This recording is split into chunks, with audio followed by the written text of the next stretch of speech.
The night before my 19th birthday, my stepmother slid a document across the kitchen table and smiled at me like she was doing me a favor. "Just sign here, Wren," she said. "It's a formality." I looked down at the paper. It was a deed transfer. My father's name, her name, and a single line at the bottom where my signature would release every legal claim I had to the 40-acre ranch my grandfather left me. A formality. I smiled back at her, picked up the pen, and then I set it down. "I need to read it first," I said. Her smile didn't waver, but her eyes did. What she didn't know, what none of them knew, was that 3 weeks earlier, I had driven 4 hours to a county courthouse in rural Texas, sat across from an estate attorney named Dorothy Voss, and discovered something that changed everything. My grandfather hadn't just left me the ranch. He had built a legal fortress around it, one that my father, my stepmother, and her brother had been quietly trying to dismantle for 2 years.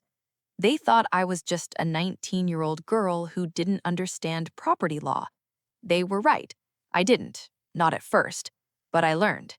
And the paper they needed me to sign, the one my stepmother called a formality, I already had a copy, with annotations, from my attorney.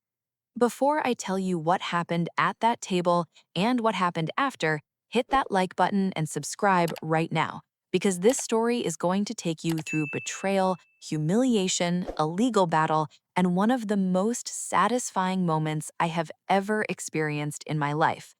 Drop your city and the time you're listening in the comments. I genuinely love knowing where you're all tuning in from. Now, let me take you back to a ranch, to a grandfather, and to a promise that outlived him.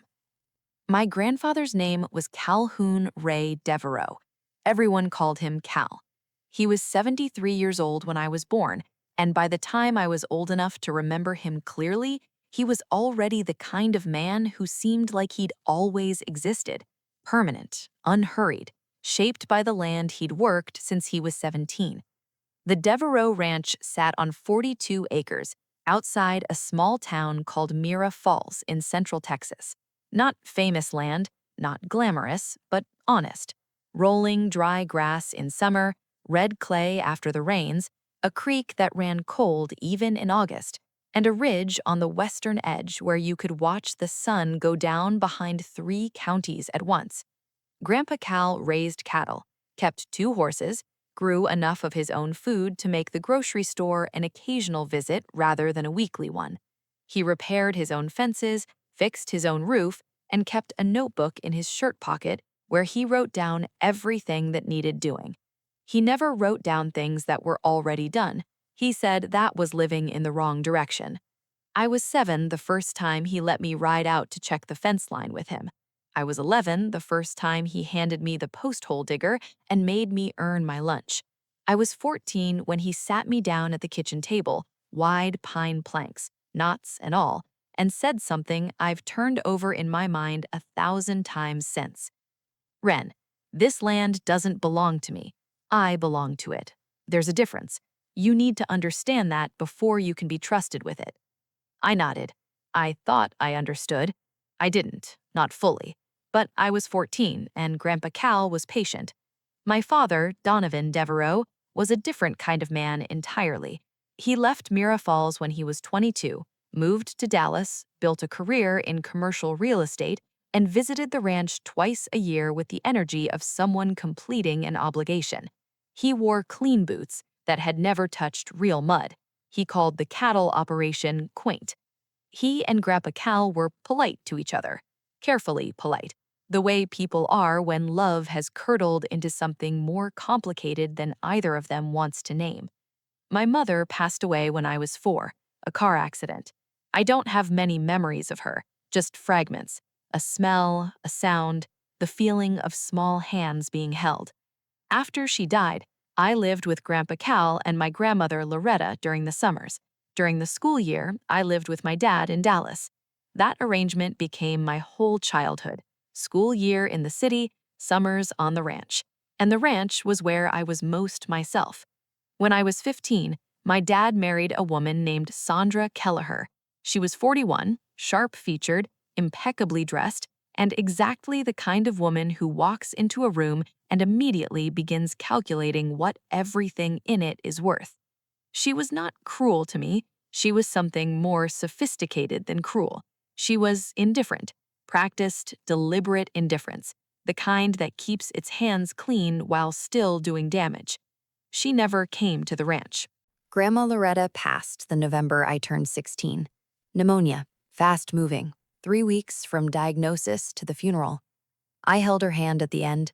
She was small and quiet, and she smelled like lavender and coffee, and she squeezed my fingers once before she went. At the funeral, I noticed something. Sandra came. She never came to the ranch, but she came to the funeral. She sat in the third row next to my dad in a black dress that cost more than most people's car payments, and she looked around the room with the particular attention of someone taking inventory. Beau came too. He hadn't been invited, as far as I knew. He stood near the back, pressed into his suit, watching the faces of the people who spoke rather than listening to what they said. After the service, at the reception in the church hall, I walked past the corner where my dad and Beau were standing close together, voices low. I caught 3 words: probate, timeline, parcel. I was 16. I knew what probate was in a vague, general way. I didn't know what it meant yet in the context of my family. I didn't know that those 3 words were the beginning of something. But the stone settled in my stomach, the way things do when you sense a wrongness before you can name it. 6 months later, Grandpa Cal called me on a Sunday afternoon. His voice sounded the same, measured, slightly raspy, unhurried. "Ren, I need you to come down to the ranch this summer and let me show you some things. Not the cattle things, the paper things." "What kind of paper things, Grandpa?" "The kind that matter more than most people realize." I drove down 3 weeks later. School had just let out. I was 17, and I had my grandmother's old car that my dad let me keep because it was easier than arguing about it. Grandpa Cal was thinner than the last time I'd seen him. He moved more carefully, but his eyes were the same, steady, observant, 2 shades lighter than the Texas sky. He sat me down at the pine table and he opened a folder. Inside were documents I didn't fully understand: property deeds, trust paperwork, pages of legal language that blurred together when I tried to read them. But he walked me through it slowly. He didn't rush. He never rushed. "This ranch," he said, "has been in the Devereaux name for 4 generations. It will go to a 5th. He tapped the paper. "That means you." "What about Dad?" Cal was quiet for a moment. He folded his hands on the table. "Your father loves money more than land. He'd sell this place before the dirt from my grave settled. That's not a judgment. It's just the truth of who he is." He told me he'd been working with an attorney. Her name was Dorothy Voss, out of Garfield County.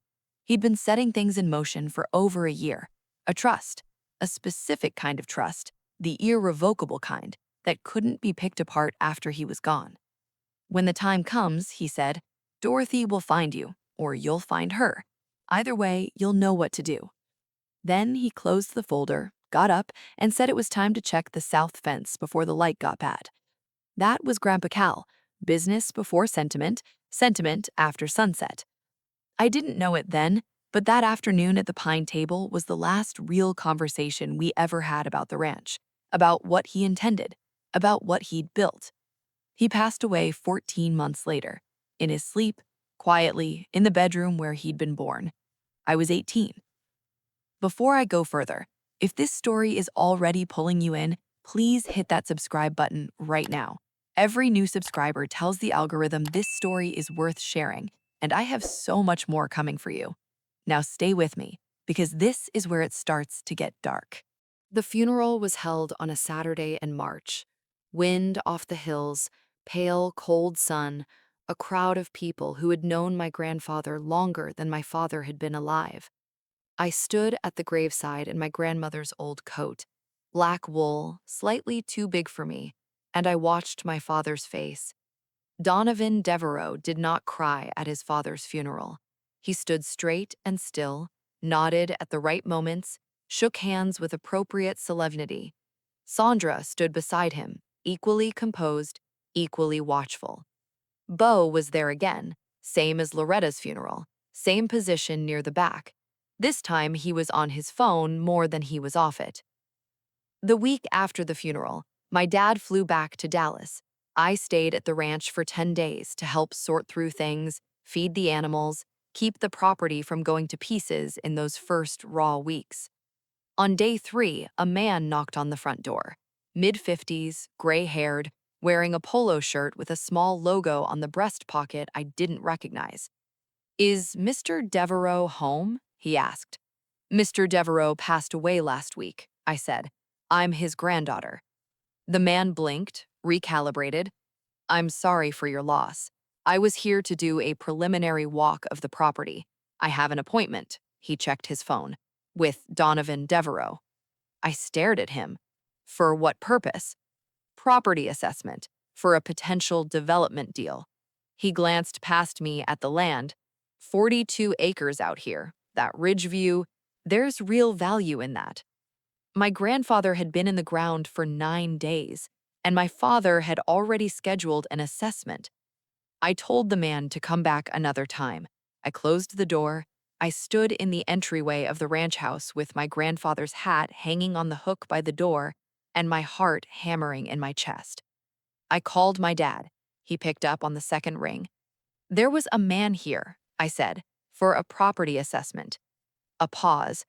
"That was just preliminary, Ren. Nothing decided yet." "Grandpa just died, Dad." "I know that." His voice went careful, patient, the tone he used when he thought I was being emotional in a way that was inconvenient. "But the property needs to be managed. It's not practical to just leave it sitting there." "He left it to me." Another pause, longer. "We don't know the exact terms of the estate yet. Probate takes time. Let's not get ahead of ourselves." "We don't know the exact terms." Except I did. Not fully, not with the legal vocabulary I'd have later, but Grandpa Cal had sat me down at that pine table and told me, a trust, my name, Dorothy Voss. I hung up. I went to the desk in the study where my grandfather kept his files. I looked for the name Dorothy Voss. I didn't find it.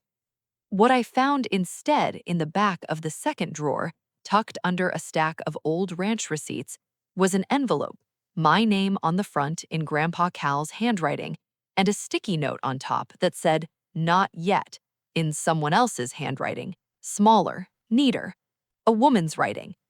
I left it there. Somehow I knew it wasn't time. Over the next 8 months, the pressure came in waves. Quiet at first, then less quiet, then not quiet at all. It started with suggestions. My dad calling on Sunday evenings, laying out financial logic the way men like him do. Calm, numerical, reasonable sounding. The kind of argument that makes emotion seem like a character flaw. "The ranch is losing money, Ren. Without Grandpa running it actively, the operating costs outpace the cattle income. You're in your first year of community college. You don't have the capacity to manage a working ranch." All true. Also completely beside the point. Then came Sandra. She had a softer delivery than my dad, which somehow made it worse. "We all loved Cal, Ren, but sentiment isn't a business plan. The most loving thing you could do with that land is convert it into something sustainable. Bo has contacts, good contacts, the kind of development deal that would honor everything your grandfather built, updated, transformed, made into something the whole community could enjoy." Honor everything my grandfather built. I almost had to leave the room. Then there was a dinner. Dallas, their house, a Tuesday evening in October. Sandra made salmon. The table was set like something out of a magazine. I should have known something was coming. After dessert, Bo appeared. He hadn't been there for the beginning of dinner. He walked in with a folder under his arm and took the seat across from me like it had been saved for him. He laid out a proposal on the table, printed, bound, with a cover page. Devereaux Ridge, a proposed mixed-use development, Mira Falls, Texas. He had already named it, after my family's land. I looked at my father. He was watching me with an expression I'd seen before, that careful neutrality that meant he'd already decided and was waiting for me to agree. This is from a development group out of Austin, Bo said.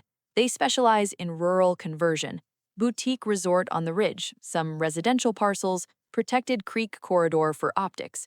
They're projecting a purchase price of $2.3 million. $2.3 million. I looked at the folder, at my grandfather's name, Devereaux Ridge, printed in clean, modern font like a brand. I don't want to sell, I said. Bo smiled. He had a practiced smile. Nobody's asking you to decide tonight. The ranch is mine. Grandpa Cal put it in trust for me. I'm not selling. My dad set down his fork. Quietly, deliberately. Ren, the estate is still in probate. Nothing is finalized. Let's not have this conversation based on things that haven't been legally established. The estate is still in probate.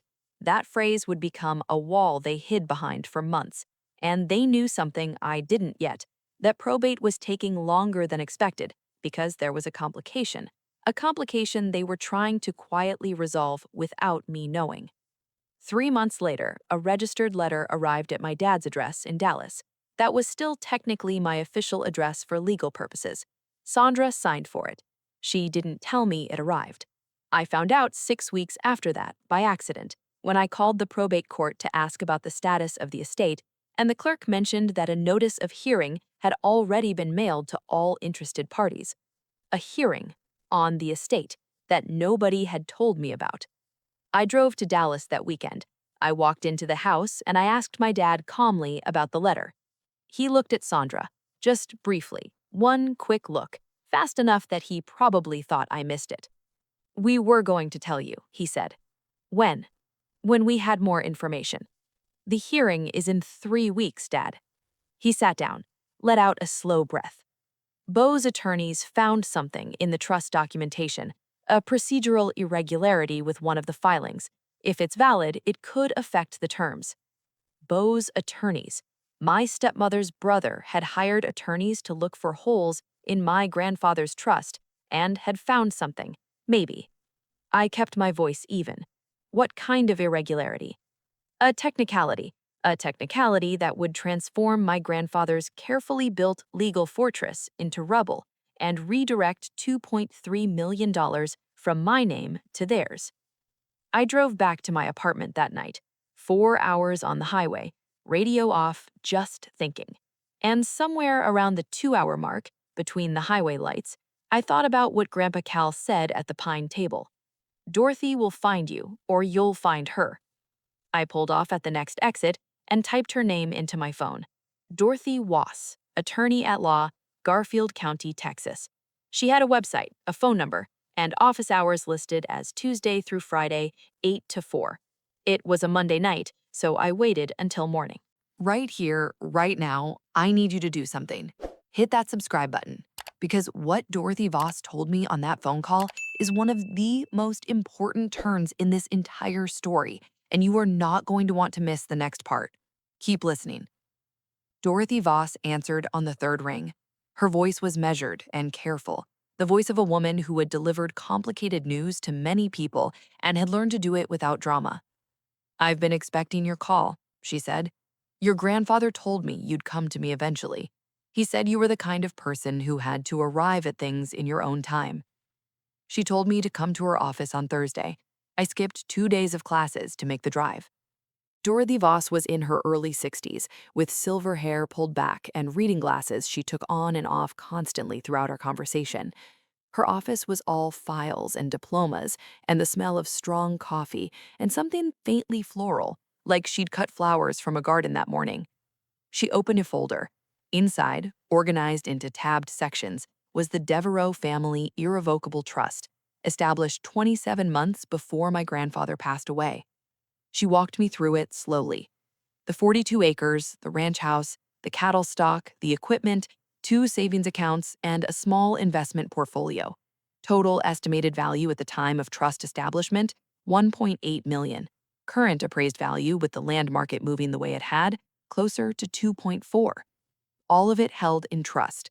My name as sole beneficiary, Dorothy as trustee until I turned 21, at which point full trustee authority transferred to me.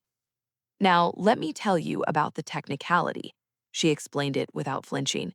One of the witness signatures on the original trust filing had been made by a notary whose license had lapsed by 11 days at the time of signing. It was a genuine procedural error, not deliberate, not fraudulent.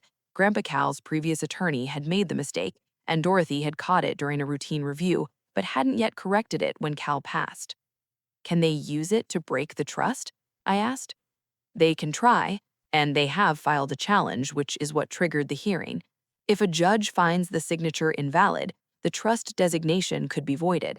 In that case, the property would fall back into the general estate. And then? And then it would be distributed according to Texas intestate succession law. Your father is the surviving child. He would inherit. I sat with that for a moment.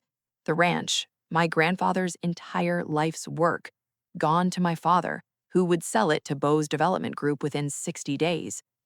But, Dorothy said, and the word carried weight the way only one-word sentences can, I have already filed a corrective affidavit with the court. When the trust was originally established, your grandfather was of full mental capacity, documented by 2 separate physicians. The notary error is procedural, not substantive. The intent of the trust is clear and legally established. She paused. The challenge has a low probability of success, but low is not zero. What do I need to do? Show up to the hearing, and in the meantime, sign this. She slid a document across the desk. Formal confirmation of your beneficiary status. It doesn't change anything legally, you were already the beneficiary, but it puts your name on record with the court as an active party in the proceeding. I signed it. Dorothy put on her reading glasses. Your grandfather was very specific, Wren. He told me, these were his exact words, my son will come for that ranch the minute my body is cold. Make sure my granddaughter has the pen in her hand before that happens.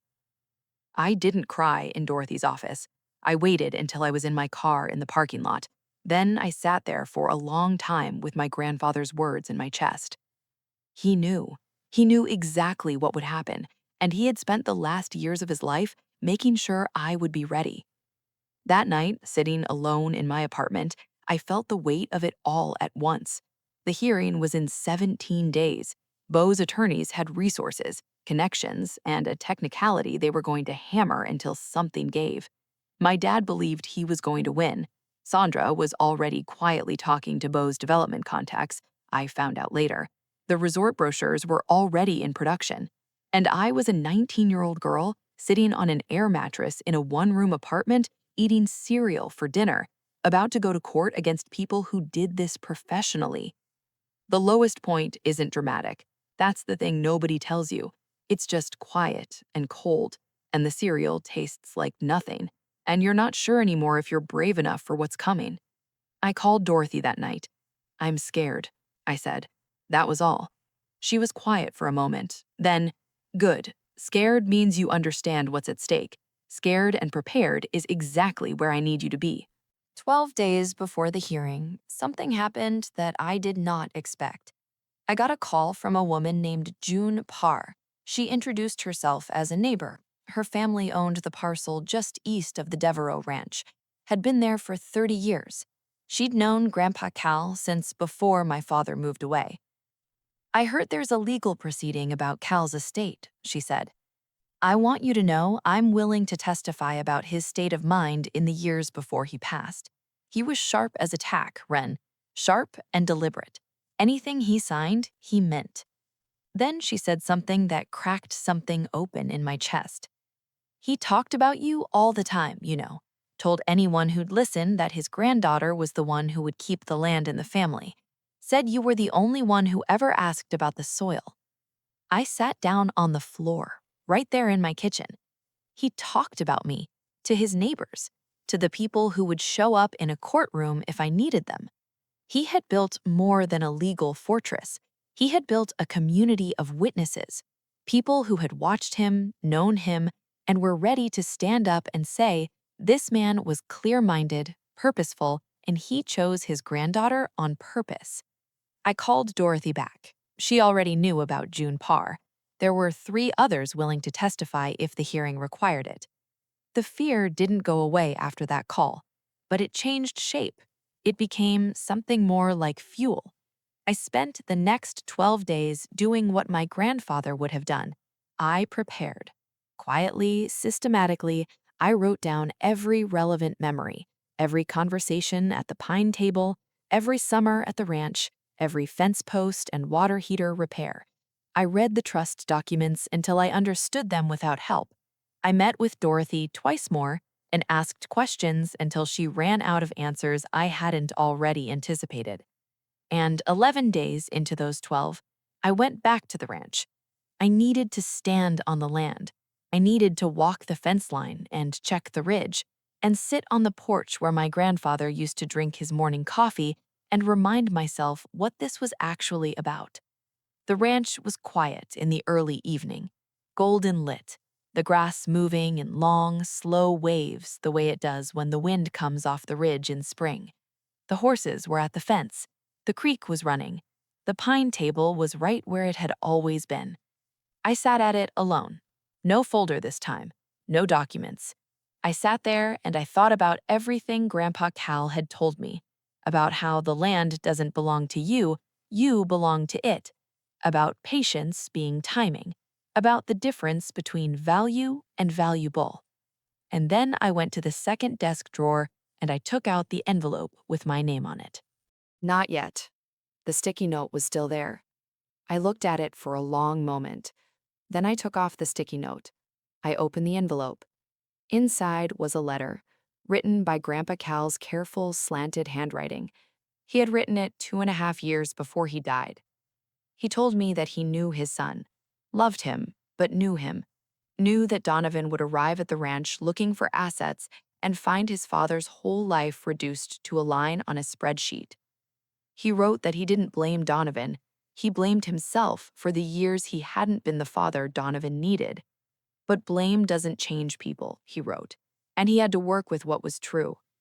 He wrote that he chose me because I was the one who noticed things, who cared what the soil needed before I asked what the land was worth, who came back every summer not for the inheritance, but for the land itself, who kept a promise, he wrote that specifically, even when nobody was watching to make sure I did.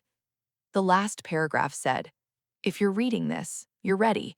Not because you're fearless, because you showed up anyway. That's all courage ever is." I folded the letter, put it in my jacket pocket. I've kept it there every day since. Dorothy Voss was not a dramatic woman. She did not make speeches. She did not promise me outcomes she couldn't guarantee. What she did was prepare so meticulously, so thoroughly, so completely, that by the time we walked into that courtroom, she had already won on paper before a single person spoke. She filed the corrective affidavit with the supporting documentation of my grandfather's mental capacity, physician records, dated and witnessed, confirming full cognitive function at the time of the trust's execution and years afterward. She filed a motion to dismiss the challenge as procedurally insufficient. She submitted a chain of evidence establishing the trust's validity that was 47 pages long. She subpoenaed the county's notary records and established that while the original notary's license had lapsed, the corrective refiling, which she had executed immediately upon discovering the error, was fully valid under Texas estate law. She requested character witness statements from June Parr and 2 other neighbors who had known my grandfather for decades. And she did one more thing, quietly, methodically, that I only learned about the day before the hearing. She filed an inquiry with the Texas Real Estate Commission about Bo Kelleher's development company and their handling of title representations in previous deals. It wasn't part of our case. It was a separate filing entirely, for separate reasons. She told me about it over coffee the night before the hearing. "I'm not going to explain why I did that tonight," she said, "but you should know I did." I looked at her. She looked at her coffee. "Dorothy," I said, "did you find something?" She looked up. "I found enough to make sure anyone who looks finds it." The hearing was on a Thursday morning. Garfield County Courthouse, a brown brick building that smelled like floor wax and old air. We arrived at 8:15 for a 9 o'clock hearing. My dad and Sandra arrived at 8:40. My dad was wearing his business suit, dark navy, the one he wore to important meetings. Sandra was in gray. Beau's attorneys were two men from an Austin firm, polished, expensive-looking, carrying briefcases that probably cost more than a month of my rent. My dad saw me across the lobby. We looked at each other for a moment. Then he looked away. Sandra didn't look at me at all. The hearing began at 9:03. Beau's attorneys presented their challenge first. The notary irregularity, carefully argued, technically sound. They were good, I'll give them that. They built their case neatly, precisely, and they were right that the original signature was procedurally flawed. Then Dorothy stood up. She presented the corrective affidavit. She presented the physician documentation. She presented the chain of trust execution. She presented the character witness affidavits from June Parr and the two neighbors. Then she made one final argument that I hadn't heard her rehearse. She told the judge that the challenge before the court was not really about a notary's lapsed license. It was about whether a man had the right to protect his property from exploitation after his death. She said my grandfather had executed this trust with full legal capacity, clear intent, and documented purpose, and that a procedural error made by his prior attorney, promptly corrected by his current one, could not and should not be used to strip a beneficiary of an inheritance that had been explicitly, deliberately, and lovingly prepared over the course of years. The room was quiet when she finished. The judge asked Beau's attorneys 3 questions. They answered 2 of them cleanly. The third one, about the timeline of when the challenge was filed relative to when the corrective affidavit had been submitted, they stumbled on. The judge took a 20-minute recess. When she came back, she denied the challenge. The Devereaux family irrevocable trust was upheld in full. The ranch, the land, the accounts, all of it remained exactly where my grandfather had placed it. I heard my father exhale across the room. I didn't look at him. I looked at Dorothy, who was already putting her papers back into her folder, methodically, like this was just another Thursday, which for her probably was. We are almost at the moment I promised you at the very beginning of this story. Stay right here, because the kitchen table scene, the one where Sandra slid that paper across and asked me to sign, hasn't happened yet. That scene comes next, and it is the most important moment in this entire story. 2 days after the hearing, my dad called me. He'd been trying since Thursday evening. I finally picked up on Saturday morning. The judge made her ruling, he said. I know. Dorothy Voss is thorough. She is. He was quiet for a moment, the kind of quiet that has things inside it. Did you always know, he asked, about the trust? Grandpa told me there was one. I didn't know the details until Dorothy showed me. Another silence. Beau is in some trouble, he said finally, and his voice had a complicated texture to it, separate from this. Something about his development company and misrepresented titles in other counties. The Texas Real Estate Commission is looking into it. I heard something about that. Did Dorothy... He stopped, started again. Is that related to what happened here?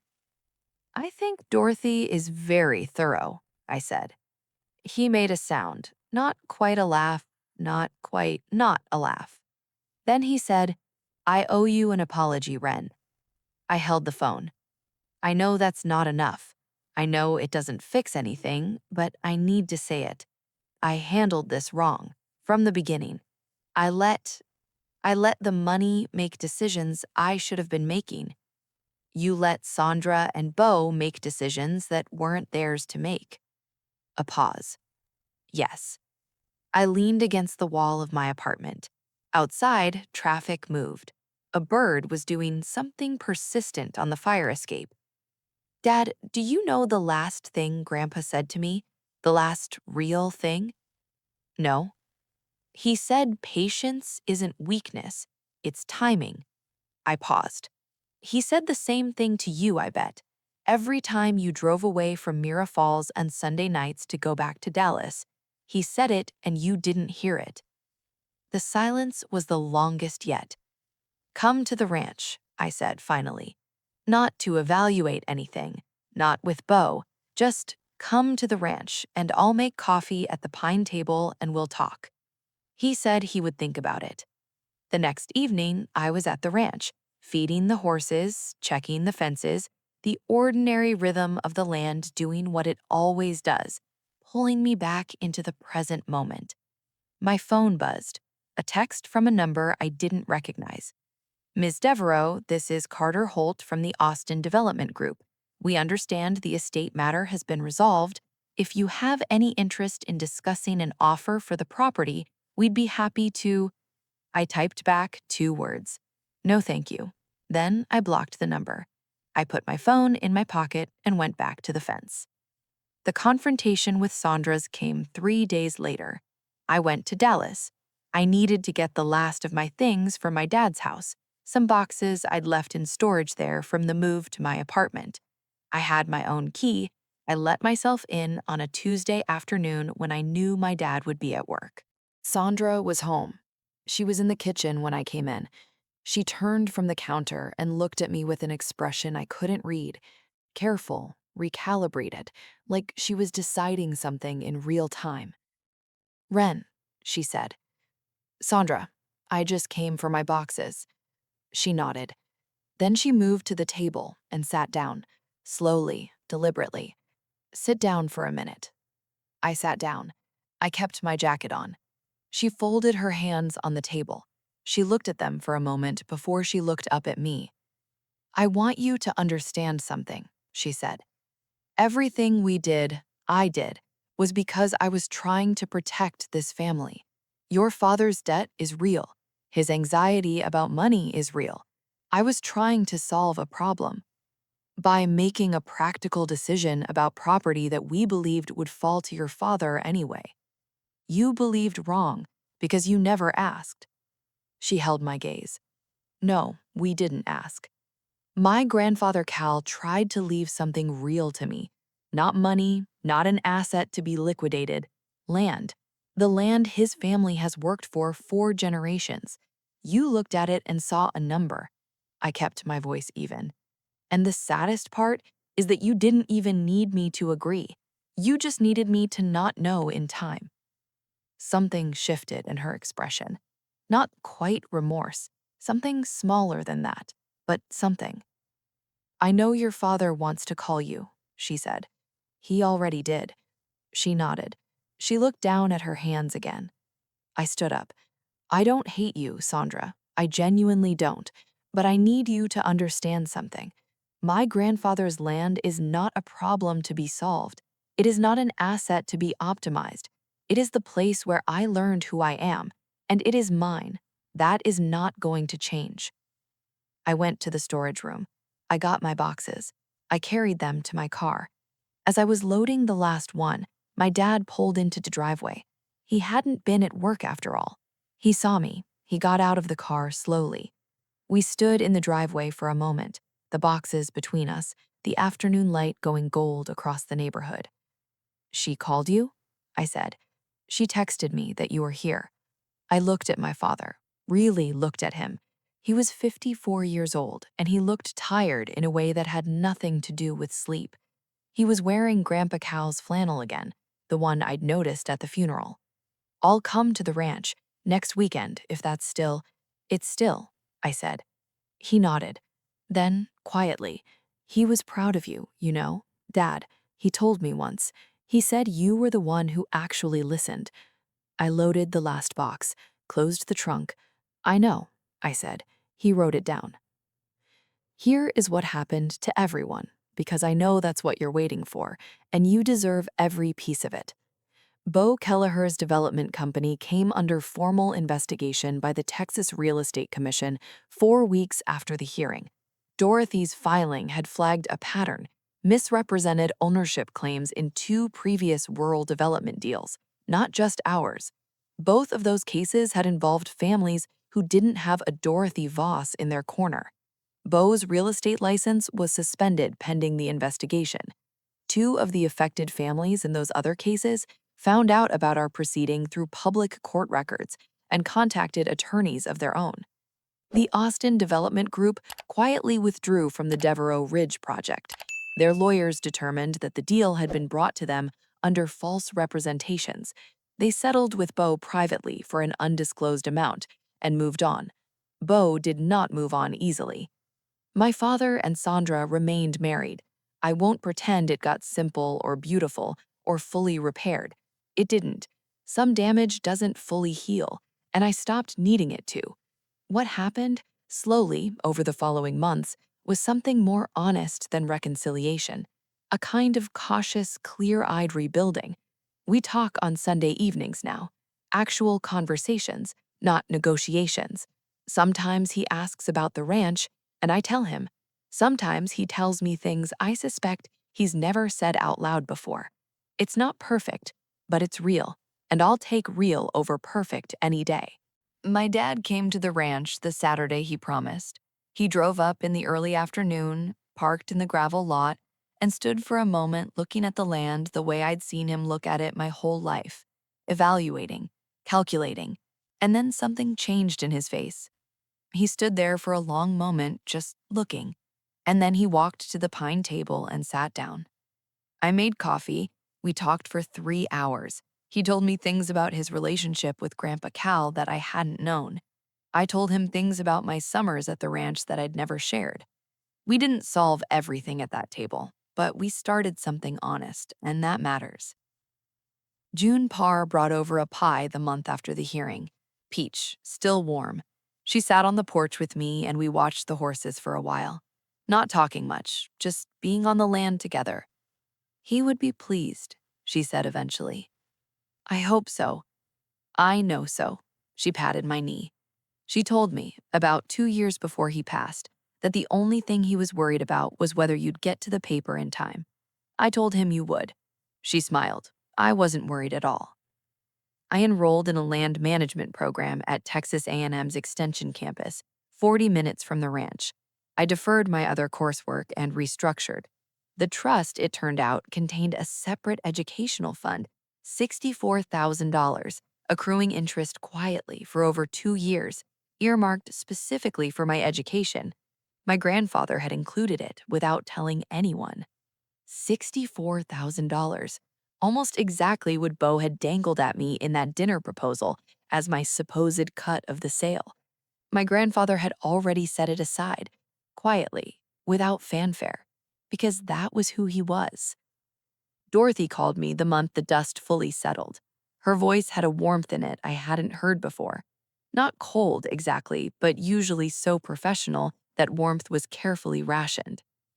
The list of things still needing attention on the trust is short. I'll send you the full handover documents when you turn 21. At that point, you become the sole trustee. 2 more years. 2 more years. And then it's fully yours in every legal sense.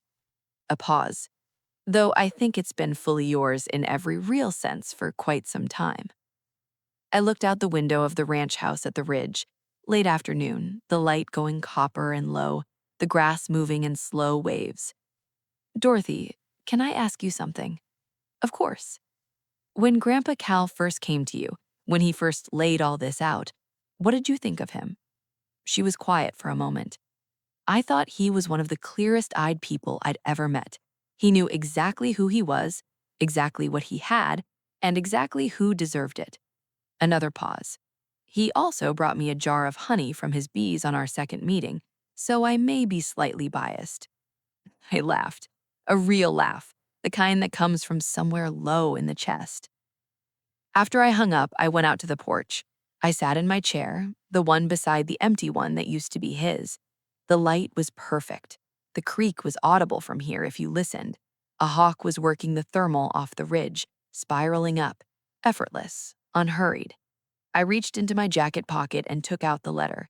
I don't read it every day anymore, just sometimes, when I need the weight of it. If you're reading this, you're ready. Not because you're fearless, because you showed up anyway. That's all courage ever is. I folded it, put it back. I stayed on that porch until the light was completely gone and the stars came out over the ridge, the way they do out here. Not a few stars, but all of them. So many, it almost doesn't look real. I want to tell you something before I go. I didn't win this story because I was smart, or strategic, or because I had a perfect plan. I won it because my grandfather made sure that all I had to do was show up and not sign the wrong paper.